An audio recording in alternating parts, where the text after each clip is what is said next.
انا اكتر حاجه بعملها في حياتي هو ان انا بلعب فيديو جيمز زي ما انتم شايفين ورا.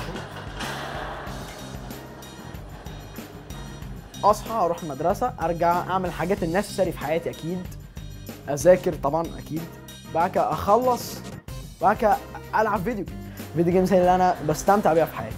دلوقتي بفكر لا، الدراسه اهم. الفيديو جيمز حلوه ولكن الدراسه اهم، فدلوقتي بحط برايورتي ان انا اخلص دراسه، خلصه كويس، ما اعكوش، العب فيديو جيمز براحتك. فيعني هو الموضوع مش مفروض يسيطر عليك، ولكن لو انت اللي مسيطر عليه هو هيفيدك جامد جدا. النتائج بتاعتي لما انا كنت في ثالثه اعدادي السنه اللي فاتت اي جي، جبت في المواد اللي انا بحبها زي الانجليش، الماث، علم الاحياء كده، جبت فيهم اكتر من 90%، اللي هي اعلى درجه تقدر تجيبها من الدرجات.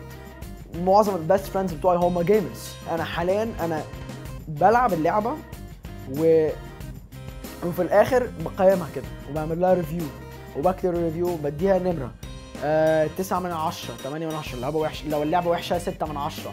دي دلوقتي ادتني مركز عند الناس بيقولوا اوكي انا عايز اشتري لعبه جديده ولكن مش عارف اشتري ايه، عايز مثلا اشتري اللعبه دي او اللعبه دي، فهم الناس بيجوا لي، هم عارفين رافي ده هو اللي عارف، هو عارف اوكي، هو عارف انا اشتري اللعبه دي وليه او ما اشتريش اللعبه دي وليه. انا اتمرنت 6 سنين وكنت بدخل ماتشات وبطولات وكسبت شويه ميداليات، ومنهم ميداليه ذهبيه خدنا في المركز الاول. هو الباسكت هو يعني هو رياضه جماعيه، كنت لازم تلعبها مع فرقتك، وانا مركزي بالذات كان مركز مهم.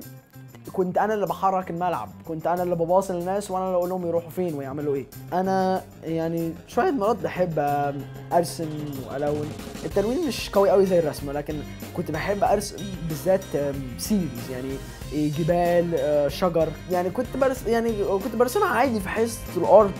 وريت الرسومات لمامتي يعني عجبتها الرسم وكانت عايزه تبروزها، والصور دي بعد ما تبروزهم مستنيين مامتي تيجي تاخدهم، موجودين في الديسبلاي. في شويه طلبه من كليه الفنون الجميله عدوا وشافوها وكانوا عايزين يشتروا الرسومات دي، يعني فعلا مامتي كانت بتتكلم بجد ورسوماتي كويسه.